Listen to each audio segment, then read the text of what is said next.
రోజుకి 1,00,00,000 మంది ప్రయాణించే ప్రపంచంలోనే అతి పెద్దదైనటువంటి రైల్వే వ్యవస్థ మన భారత రైల్వే వ్యవస్థ.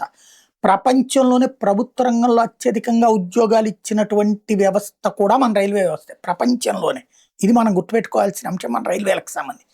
అదే సందర్భంలో దాంట్లో ప్రమాదాలు, సమస్యలు వీటిని ఎప్పటికప్పుడు సాల్వ్ చేసుకుంటే ఈ మధ్య కాలంలో చేసిన శరవేగపు మార్పు ఇంపాక్ట్ 2004-05 నాడు నుంచి 13-14 దాకా అంటే కాంగ్రెస్ గవర్నమెంట్ టైంలో 1711 ప్రమాదాలు జరిగితే 904 మంది ప్రయాణికులు చనిపోయారు.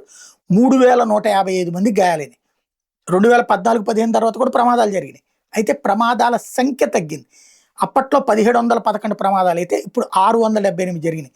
అప్పట్లో 904 మంది చనిపోతే ఇప్పుడు 748 మంది. చావే ఏదైనా సరే, బట్ సంఖ్య తగ్గించగలిగాం. అలాగే అప్పట్లో 3155 మంది గాయాల పాలైతే ఇప్పుడు 2087 మంది గాయాలు. ఇది కూడా ఇప్పుడు దాదాపుగా 10 ఏళ్లకు సంబంధించినటువంటి అంశమే. గత 10 సంవత్సరాల్లో ఇంకా మార్పులు చాలా ఉన్నాయి. ఇంకా చెయ్యాల్సినటువంటి అవసరం కూడా ఉంది. వాస్తవంగా 2014-15లో 135 ప్రమాదాలు జరిగినాయి. 25-26లో కేవలం 16 ప్రమాదాలు జరిగినాయి. అంటే 88% తగ్గుదల నమోదు చేసుకుంది. 26-27లో అయితే ఏప్రిల్-జూన్ మధ్యలో కేవలం 2 ప్రమాదాలు మాత్రమే జరిగినాయి.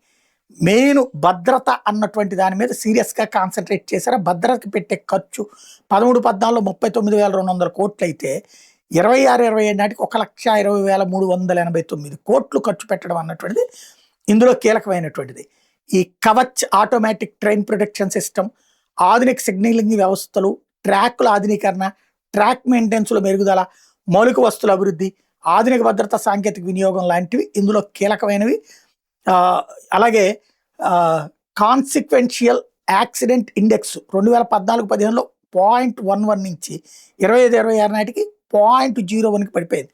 అంటే 91% తగ్గుదల కనిపించింది అనమాట. తద్వారా రైళ్లలో భద్రతా ప్రమాణాలు భారీగా మెరుగుపడ్డాయి అన్నమాట.